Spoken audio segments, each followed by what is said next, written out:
We want to get people back to hosting instead of getting angry at Airbnb because they forgot to click a listing and they blame it on Airbnb and so on. So that's our vision for our product, but maybe more on an industry trend. It's more a thing of dynamic pricing. We have seen that the revenue management game is evolving more. It's not like just setting and forget it anymore. It's being proactive, being thoroughly about studies, how do you analyze trends? How do you analyze data? So that's actually for us a very interesting trend to see how our revenue managers coping with the adoption.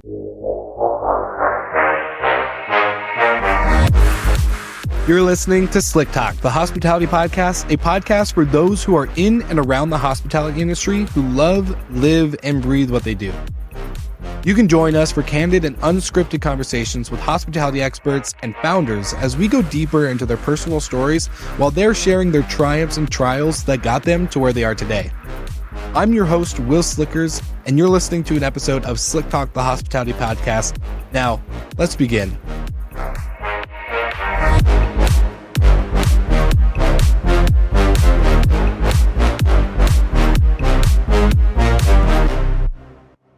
Welcome back, Slick Talkers, to another episode of Slick Talk, where we dive in with experts and industry founders and leading executives on the greatest discussions of all hospitality.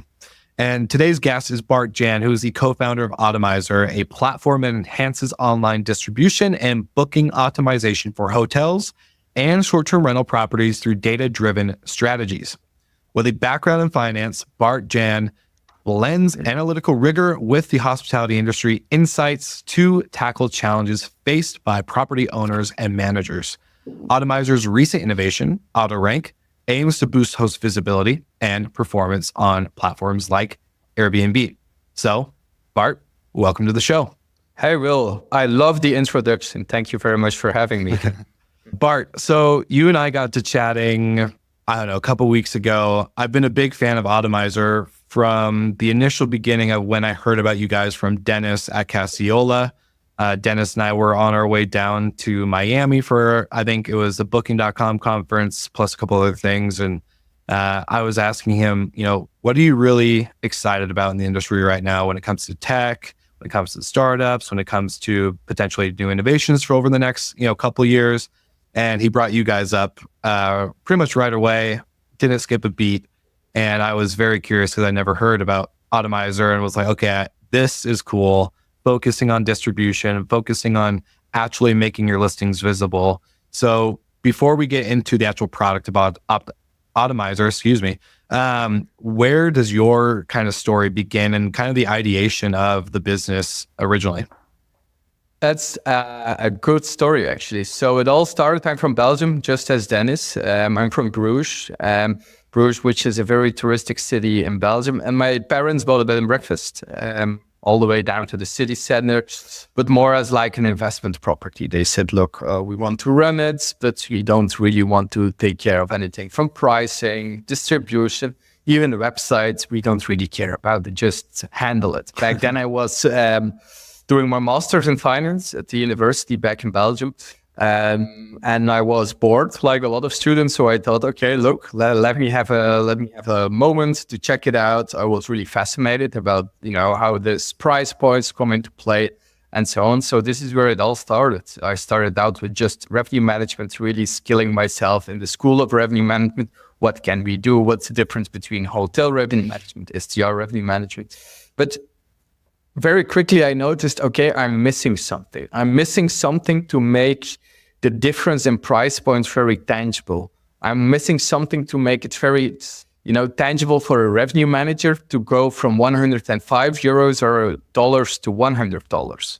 What's the impact on my revenue? What's the impact on my probability of getting booked? And this is where I discovered distribution. Back then, I didn't know about what the term distribution was. And I really found, okay, Booking.com is the major percentage of my revenue. How can I increase it? How can I make sure when I open Booking.com, I see my bed and breakfast or the bed and breakfast of my parents? And this is where it all started. I started to play with it, doing some research, finding out that there is no research about it. Searching, how can I make sure Booking.com, I'm always there? And then, I have one of my dear friends, who is now our CTO, Lucas, got together with me, and we started tinkering around with the algorithm, doing a lot of things in the beginning that wasn't, or it's not allowed.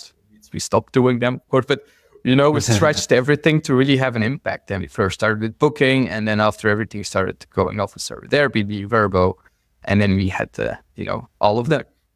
That's very fascinating. I'm very curious, in the initial, bed and breakfast days, what was your initial starting point for researching like revenue management and eventually trying to figure all these things out? Because you're a young guy. I know you're very tech savvy. I think all of us that kind of grew up in the maybe early to late 1990s, can pick up a piece of technology or software and pretty much learn it pretty quickly.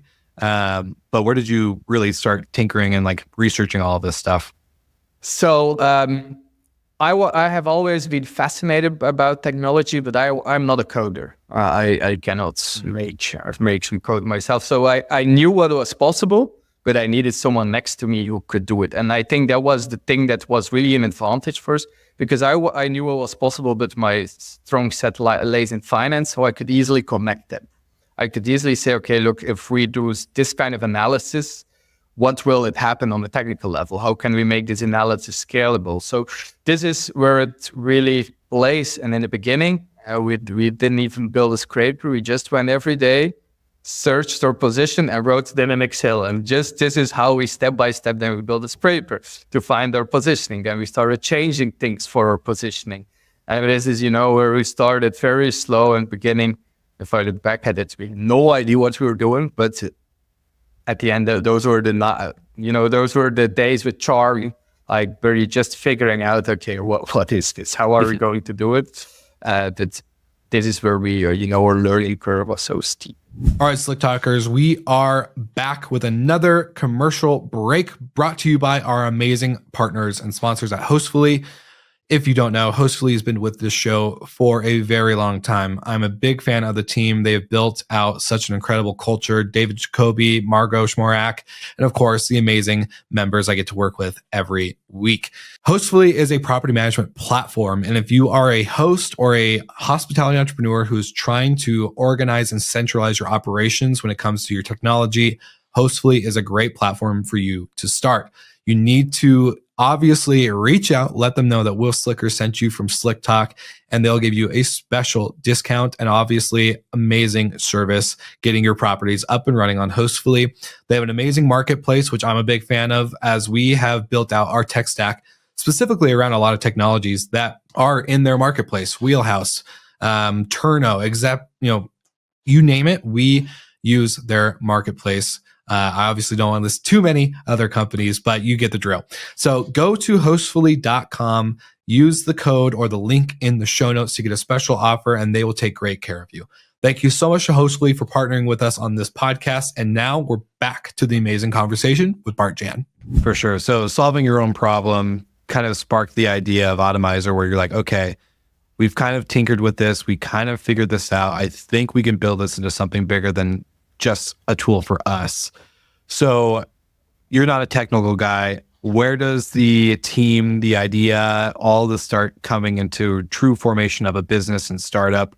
I know specifically you guys recently raised a little bit of funding, which is great, especially with this last year not being the best funding environment for startups in our vertical. But going from, all right, we're going to make a business, to getting funding, to today, give me the journey. Give me like the ups, downs, all the exciting stuff.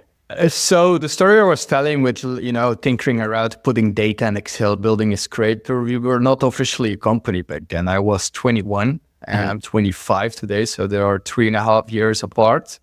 In the beginning, we just played around, it was just a bed and breakfast, just like more of a hobby, where we started, me and Lucas, our CTO, started playing around.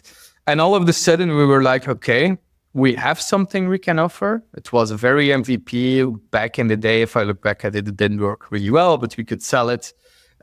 We have something, let's just try it so we don't have to do student jobs this summer. This was our initial idea. We didn't want to work in restaurants. We just wanted to know what we were playing with as a hobby project. to sell it, so we didn't have to do a student's job. So we did it. We sent an email to a lot of hotels back in Belgium, and the response was very great. So we tried to test it, and we got some, if I now look at it, low amount of money, but we got money. We were happy. We didn't have to go to work in a restaurant. So this is where it all started. We started having more hotels to play with. And this is, after the summer, we noticed, okay, we need to make this official because we're doing something, we're getting paid non-officially. So people, we should make it official. But back then we were 21. At the end, we had a little product, which we had no idea. So we started selling other things as well. We started selling websites. We started selling restaurant softwares like installments. We started selling PMS integrations for hotels. We started integrating channel managers for hotels.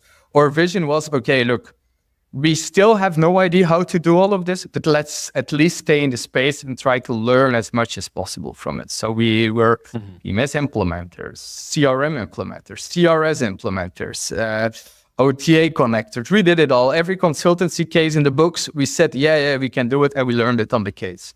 So this is where we, reached initial capital, initial like payments. And with that payments, we invested back in developing a product. We did some courses where we if you know this kind of skill set, we can solve the next problem. So in the beginning, it was all about selling a service, getting the money and investing it into our product. And we did this for, I think, over a year, where we did, at the end, very crazy things. We did build systems for campings. We did, we sold things to nudist campings even. We have a lot of funny stories from that age.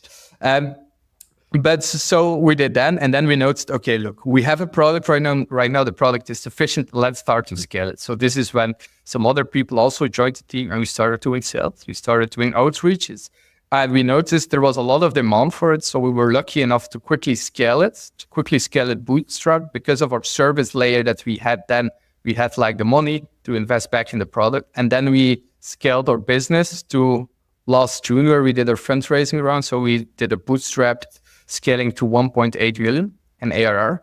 And then we noticed, okay, look, we had some fun here doing bootstrap, doing the rock and roll startup thing, but let's now make it a real company. Let's make it for real. And this is where we get our VC money. So from the moment we decided, okay, this is where we're going with our life, with our company, it all started to accelerate very quickly. I love it. And do you ever get like a little nostalgic about those like early days of just kind of like, figuring stuff out and doing all the stuff and playing around and just having fun with friends? And does it, raising capital make it more, I don't know, not to, kind of, I guess, diminish it, but like kind of professional, grow it up a little bit where it's like, I don't know, maybe less fun?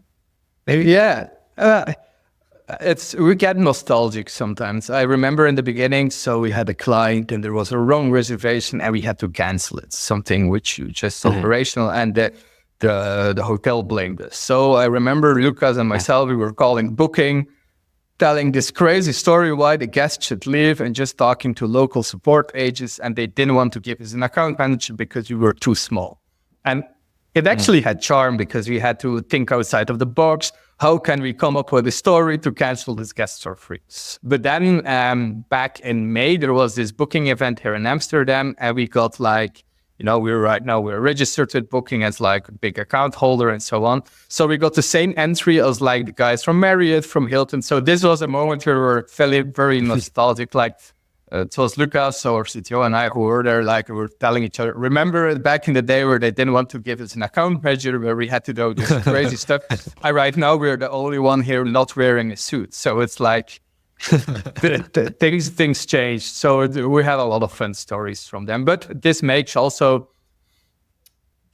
a fun journey because we come from far and we did it. So that's what I love about our team.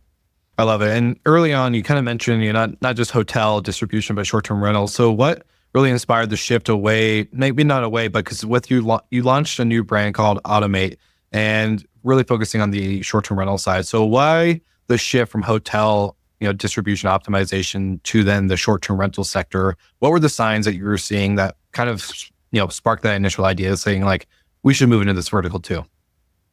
So the brand is called AutoRank. And you mentioned it already, Dennis. He was our inspirer. He inspired us to come to this space.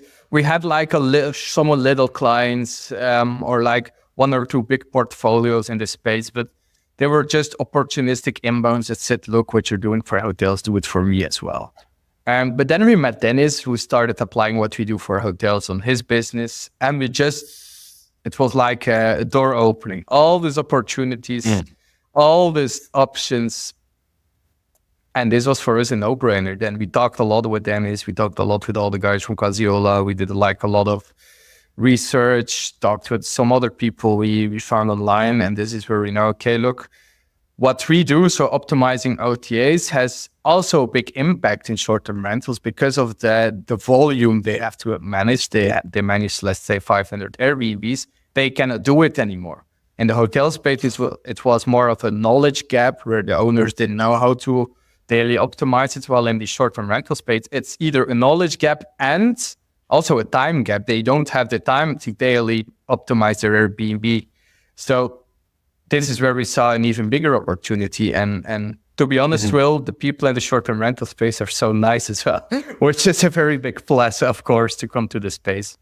100%. Yeah, I started in the hotel world, jumped over to short-term rentals, now kind of do both. But the hotel world is very professional. It's very, everyone's focused on brand and hospitality. And the short-term rental side, I think, is a little bit more entrepreneurial, where everyone's just kind of trying to help each other out and figure things out. It's very self-learn, build the plane as you fly it type situation.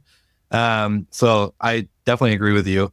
But I'm curious, the unique challenges with distribution on the short-term rental side versus the hotel side are very different due to obviously dispersed inventory, not just being in a building or a couple different buildings, maybe a couple blocks away. It's actually spread out through multiple cities, multiple countries, even maybe multiple states in the United States. So what are some unique challenges that short-term rental operators face in today's market, and what does AutoRank specifically address with these challenges? And I'm also curious about kind of a second part of this question. How does, boosted listings on Airbnb potentially coming into play in the near future kind of affect or impact your business, if it impacts it at all? A lot of good questions. Let me start at the beginning.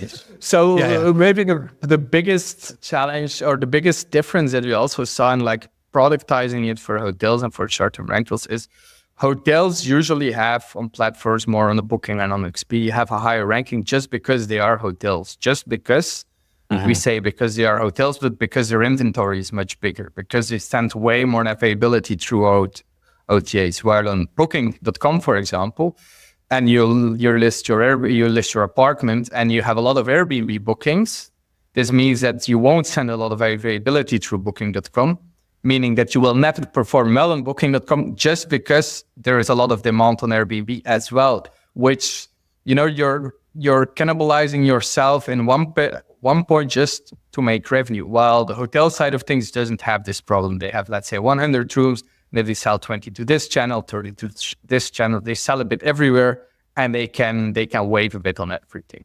Then this is why it's also good for us from a product perspective that came from the hotel space. We know, like apartments, they have like a listing boost, an automated listing boost when you only have one unit on Booking.com, and so on. So that's all the things that Booking or the OTAs then try to cope with it. But the reality is, if you don't send availability, it's hard to get indexed. And then maybe what are we trying to solve with AutoRank, or what is the solution with AutoRank? With AutoRank is making sure that the people going to your listings are the people you need. So what we're doing with AutoRank is we're automatically changing the content, the descriptions, and so on to what Airbnb wants to change it. Let's say that a lot of people are right now searching for bulleted points, descriptions, and we automatically change it. We play into predictive stay. So Airbnb changes its algorithm dependent on the guests searching that day. We know, okay, look, we are in a last minute time frame for a certain day. Those last minute guests want their text structured in a certain way. Those last minute guests want their pictures in a certain order. Then we automatically change it. So we play in more to whenever a guest comes, we automatically adapt to that to that guest. So it's reactive, but also proactive. You know, when you play into Airbnb, they predict this is the amount of second guests booking to date, and we automatically change it. So listings it uses have the most qualitative amount of traffic. And then you ask the second question, and in all my reasoning, I forgot the question. Sorry. It's all good. It's all good. So you kind of touched on it with the other answer around boosted listings on how kind of Booking does that. But, if Airbnb does release a kind of a paid or boosted listing type, feature within their business, obviously we know Brian Chesky is trying to create multiple billion-dollar business line items throughout the next couple of years in Airbnb. To me, low-hanging fruit for them is to go paid listings, right? To get automatically boosted to the top. Would that impact anything that you guys currently do, or does that like make it more challenging, or does that actually help what AutoRank and Otamiser are doing? It's just an extra challenge for us with nothing we cannot cope with. For example, if I then make the translation to Booking.com, where it is happening today, but where they have their tab visibility booster, it's not used that much.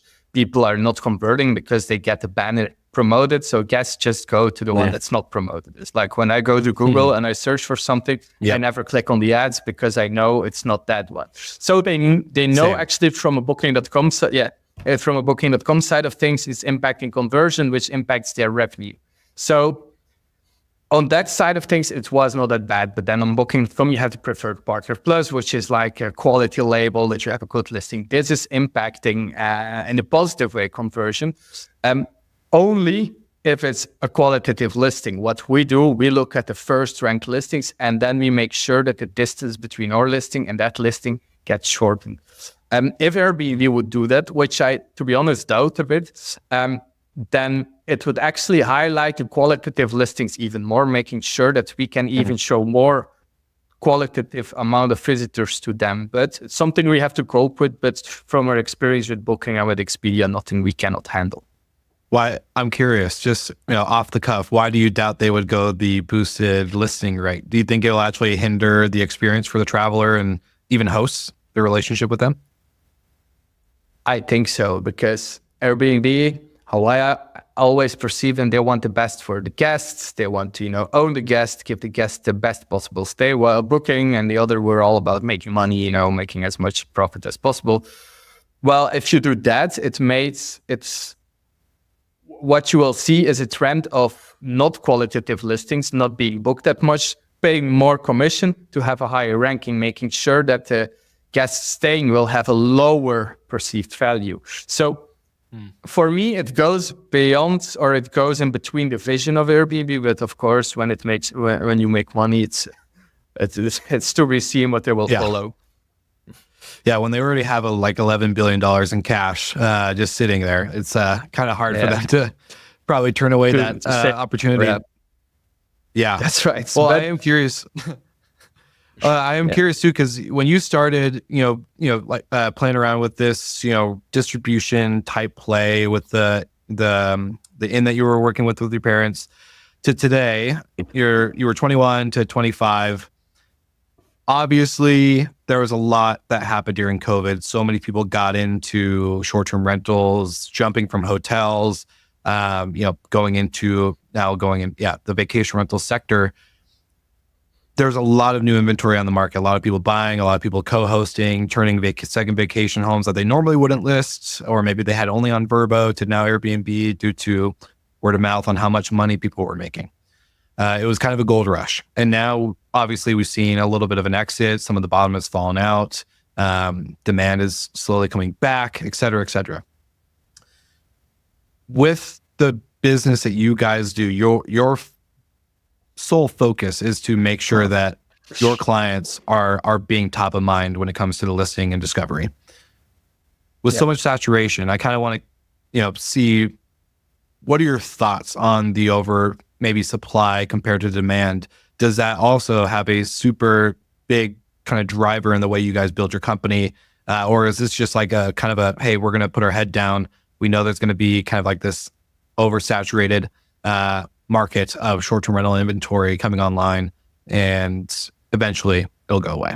I like this question because I look at it like in the early days of dynamic pricing. In the early days of dynamic pricing, when you were in a market with oversupply and you were using dynamic pricing, you won the race because you had better price points, so your revenue was higher, so you could attract more landlords and so on. So this is where like the cycle started.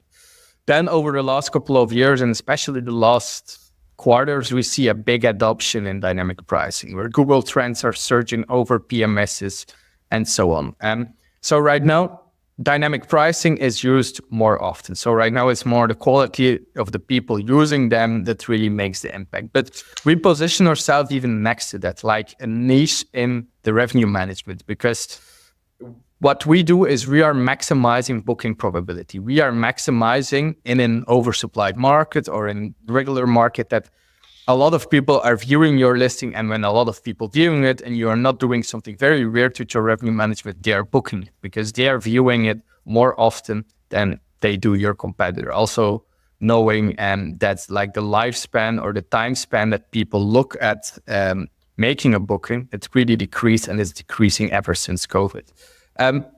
So we position ourselves actually as a winning tool in the oversupplied market, because we are making sure you guys are, or the Airbnb or the listing is getting seen while the competitors are not. So from this point of view, for us, it's something that really thrives or is really an accelerator for business in a weird kind of way. Because people will need it at one point. Yeah, so it's actually a good thing for you guys. It's not actually bad. It's not like you guys are like, oh my gosh, there's so many listings that we have to try to compete with and do that. And I'm sure, and no offense to anyone listening, but I'm sure there's a lot of junk listings out there anyways. So it's probably not the most difficult thing to make a new listing stand out, or even a pre-existing listing stand out. Comparatively, obviously, they have to be a good property with good reviews and all that other stuff. But yeah, that's really interesting. I kind of like that. I think it's good for your business like yours. I am curious. But also, kind of shifted. Oh yeah, go ahead. Oh, sorry to interrupt, but also from a technology point of view, because we receive more data. The more listings, the more data we have, the more validation we can put in our models. Like it's an accelerating effect. The more clients we will have, the better our output. The more listings we scrape with, the better our output. So on both verticals, on the business and technology point of view, I will not complain about it. Yeah, for sure. I don't think something that drives more business, I don't think any of us would complain. It's actually a big win. I had a conversation on the podcast not too long ago with a guy named Doug Truitt. Shout out to Doug if you're listening. He is a great guy, focused on revenue management, distribution. He was with Romy. Now I believe he's with another traditional property management company out in Florida. But that conversation was really insightful, because as I'm learning more about the tech space within our industry, not just short-term rentals, but also hotels, the big conversation, I think, when you really get into the weeds, is API connections and communication between the technology ecosystem in both sectors.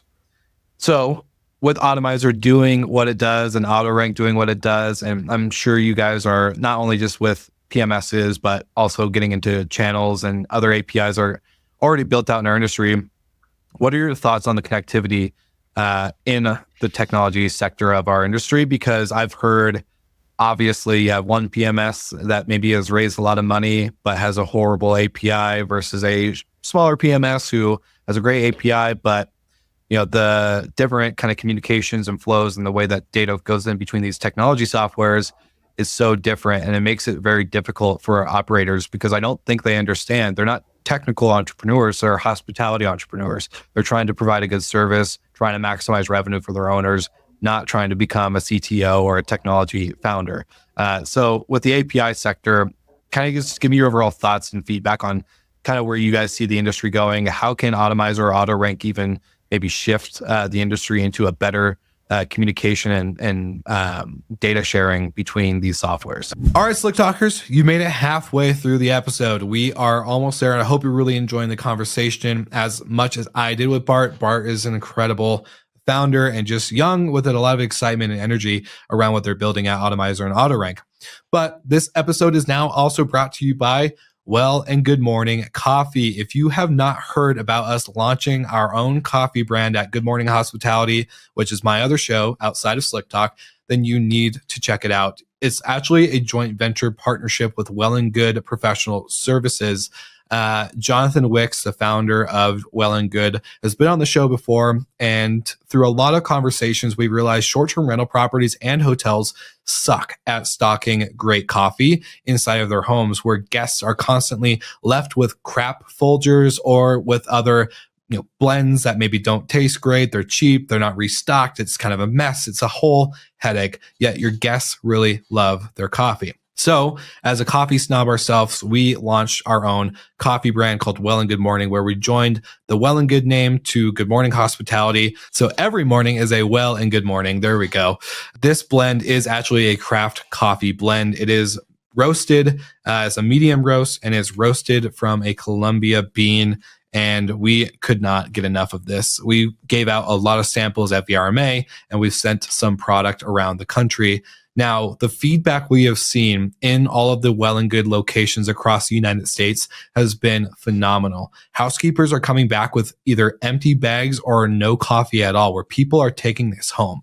So if you're interested in getting Well and Good Morning coffee in your vacation rentals, connect with me, grab this link in the show notes so you can see our coffee page and you can actually order directly to yourself or to your properties, however you would like to figure this out. We're also happy to give out samples if you need, but just know good coffee is here to stay, and this will make every stay a great stay for your guests. So get Well and Good Morning coffee today, and if you need any help, just reach out and let me know. Now, we're back to the episode with Bart-Jan, CEO and co-founder of Otamiser and AutoRank. For me, having the ability to have, or the ability to have a sufficient API in this tech space or in this industry will result in like the lifespan of the company, because you have so many new vendors popping up, so many new AI companies like ourselves. You have revenue management companies, you have revenue management services. Everyone needs a connection, and the ability to offer a good connection is really the way how to bind clients with you. Because if you are with a PMS and that PMS cannot connect to all the things you need, to like an AI optimization, messaging tool, to a cleaning software, to whatever, then clients are not going to stay with that PMS. Maybe in the early stages, because you don't want to shift, but at the end, I don't believe they will stay. They need to go to a place where all their needs are fulfilled. So for me, the API space, the ability to have an API that can connect with everyone is really a make it or break it regarding the future of like the lifespan of a PMS. How I see the industry evolving, I hope that the industry will maybe hear what I'm saying or will think about it and will try to unify their APIs, because this debate fuels, or this is something which fuels into the debate. For example, can AI take over revenue management? No, they cannot, because the data they get from all the different APIs is not unified. The way how PMS-A and PMS-B sets their data is completely different. So if you want to move to a very smart space where AI is playing like a big role and replacing humans, APIs first have to be fixed. And right now we're not there at all. So there are still a lot of things that the industry has to evolve on before, for example, AI can come in place. At first, they need to fix the API side of things. Maybe for Otamiser and AutoRank, we are following like what Muse does. So Muse is a PMS in the hotel space. Love Muse. They have an open, it's wonderful product, and they have an open API. We will release our API also in a couple of months for the public, so they can connect easily on us and they can start building. So it's unified for everyone, and there's no hassle. Okay, I had to make this endpoint for you and so on. So this is our strong vision. Do you guys see room for Otamiser or AutoRank to become kind of a open API source for the industry? And do you see the same thing on, like, I know outside of Muse, shout out to the Muse team. We have a lot of Muse listeners from Richard and Matt and Davin and a couple other people on the team who have been on the show, and just overall really great company with great product.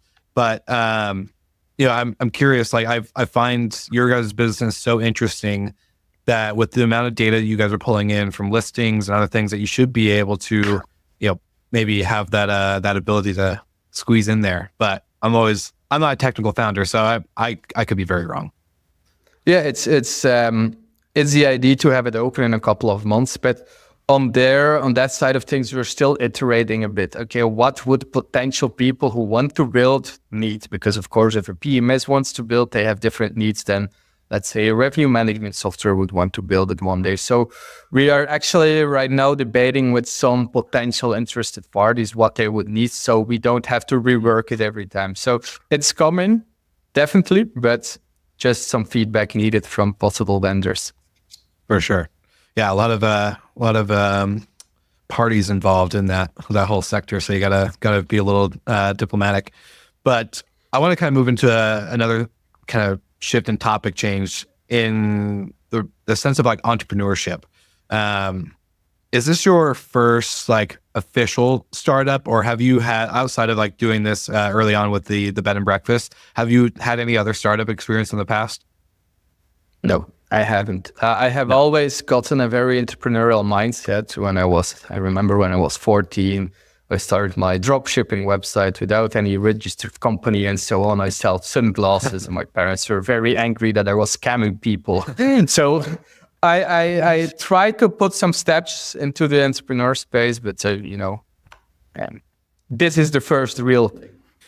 What's your overall like thinking experience? Do you think, I always love the question, I used to listen to this podcast back in the day before they kind of changed the whole theme of the show, but the kind of the theme and thesis was to ask every guest was, are you born or made an entrepreneur?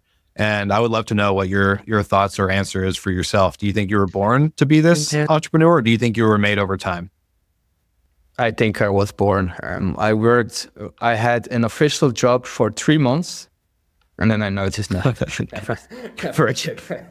again. I worked at the bank. And I noticed, okay, look, I need to do something on my own.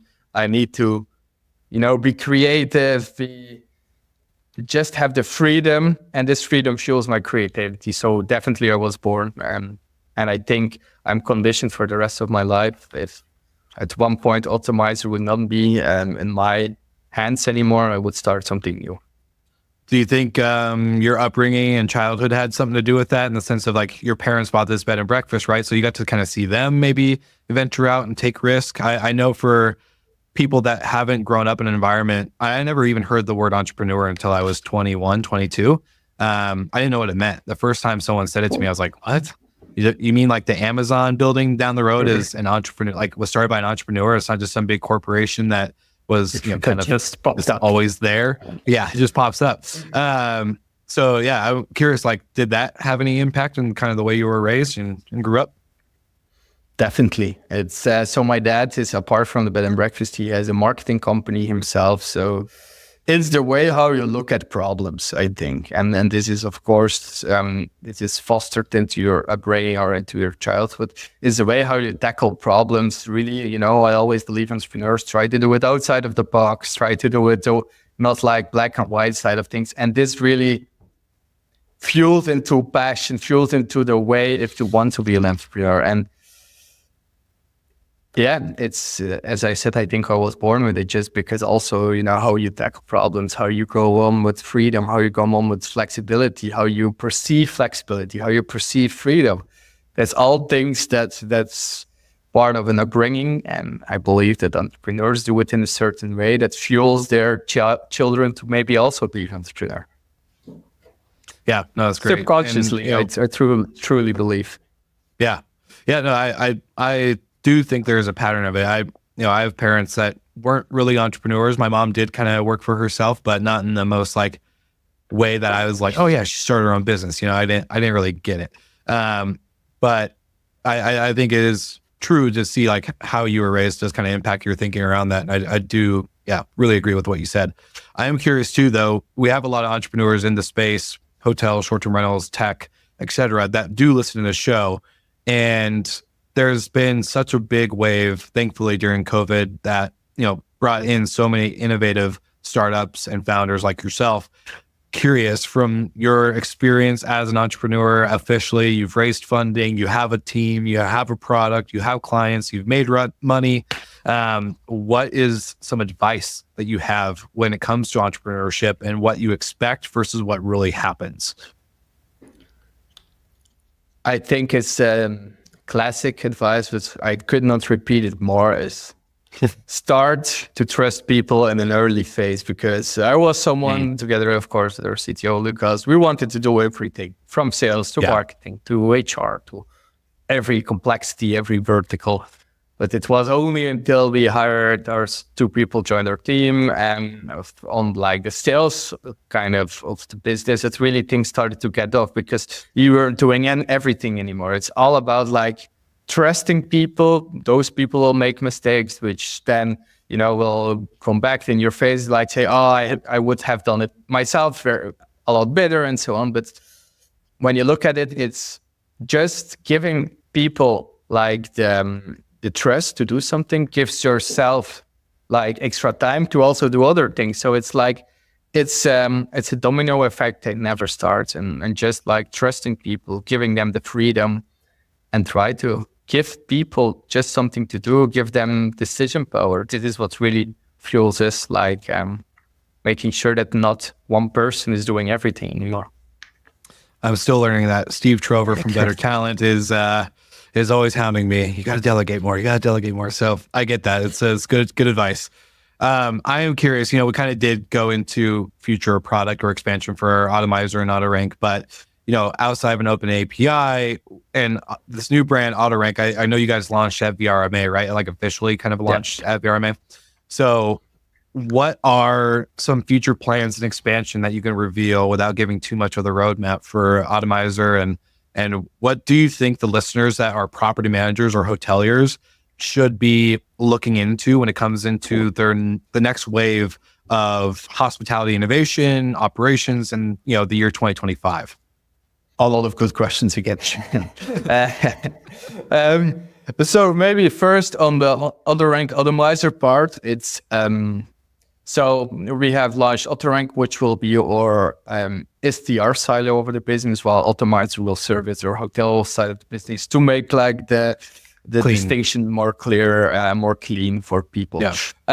For us, our vision is very straightforward. We want to be the platform that handles everything you can do on Airbnb, except from all guest-related things, except from communication, handling inquiries, handling damage deposits, handling cases, and so on. We want to be the platform that's everything you can change yourself changes on Airbnb. So you don't have to manually go into listing number 17 and change something, and also change something on listing 92 and then forgetting what you changed on listing 17.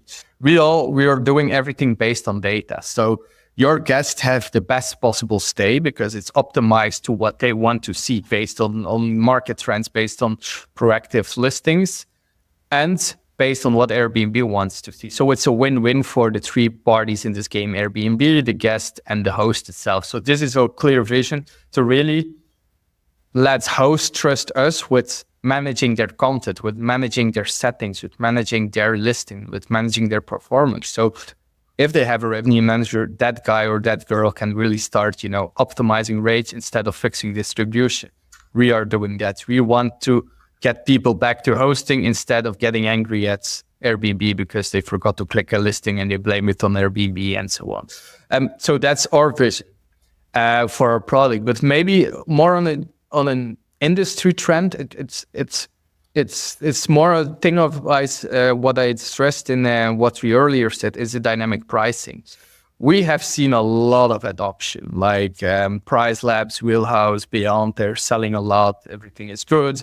But right now it's more the case of the quality of the revenue manager, the quality of the person controlling the system. And we have seen that the revenue management game is evolving more. It's not like just setting and forget it anymore. It's being proactive, being thoroughly about studies, being how do you analyze trends, how do you analyze data.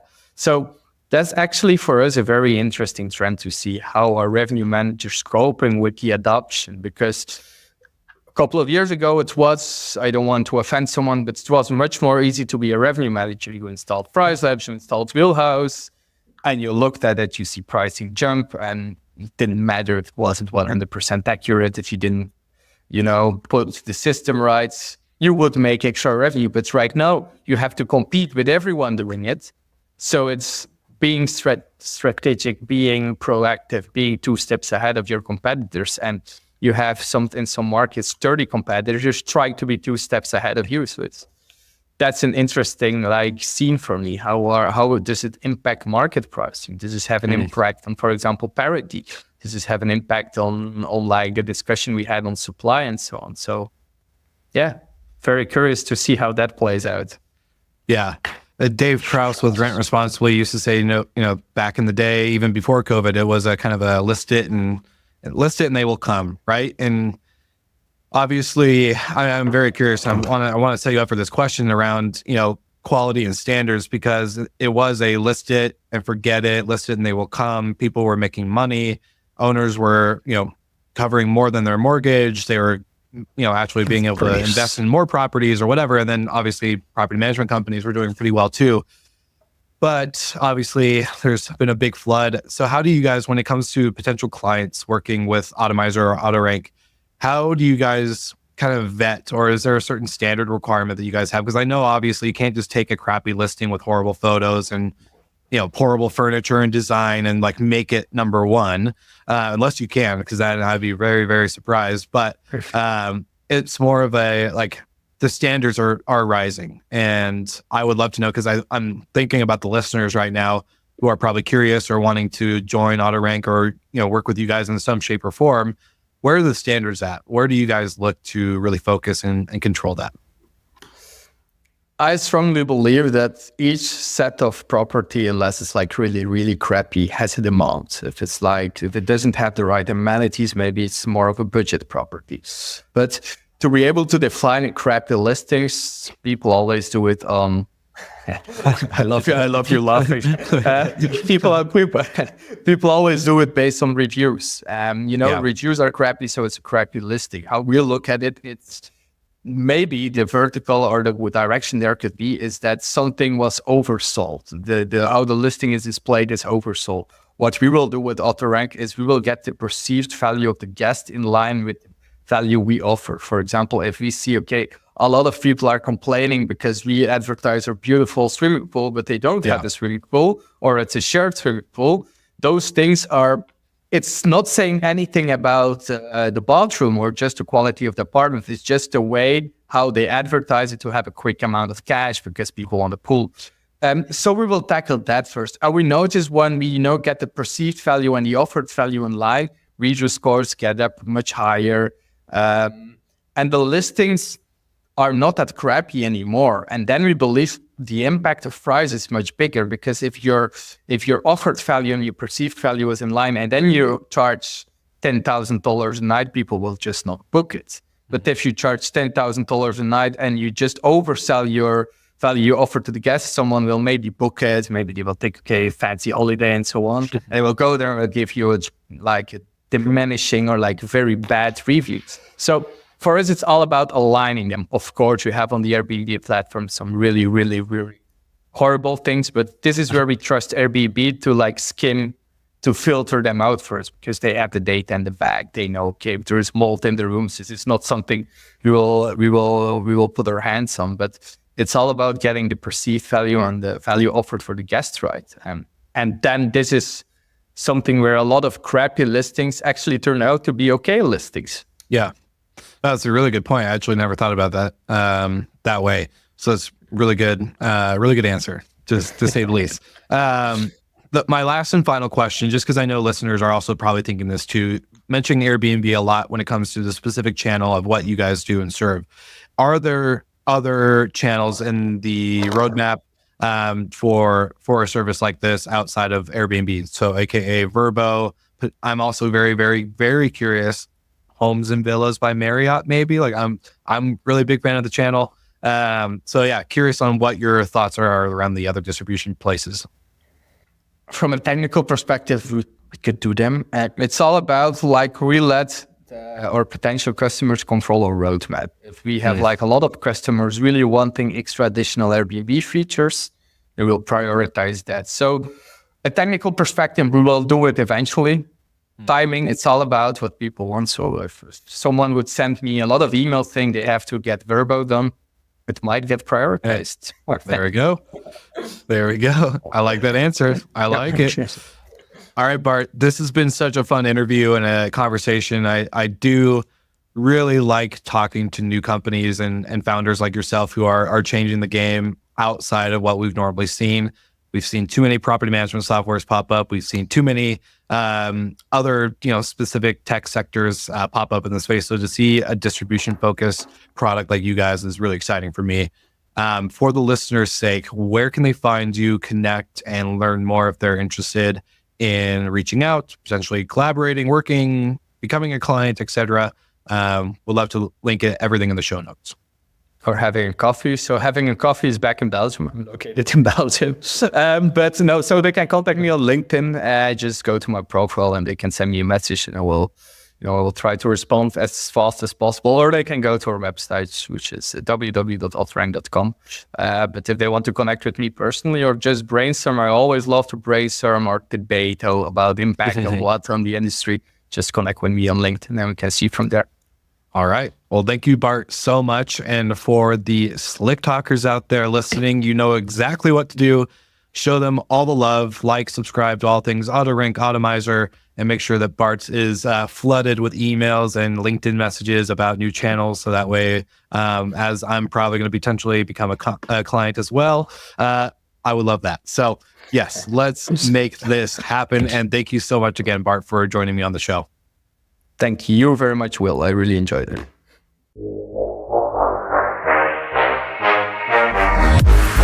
Thank you so much for listening, and thank you to our show partners for making Slick Talk, the hospitality podcast, possible. We hope you enjoyed the show, and we would love to connect with you outside of the podcast. So you can follow us on all of our social media channels for daily hospitality content, or find us on slicktalkthepodcast.com. And don't forget to rate, review, and subscribe so you never miss an episode. I'm your host, Wil Slickers, and we will see you guys all again next week.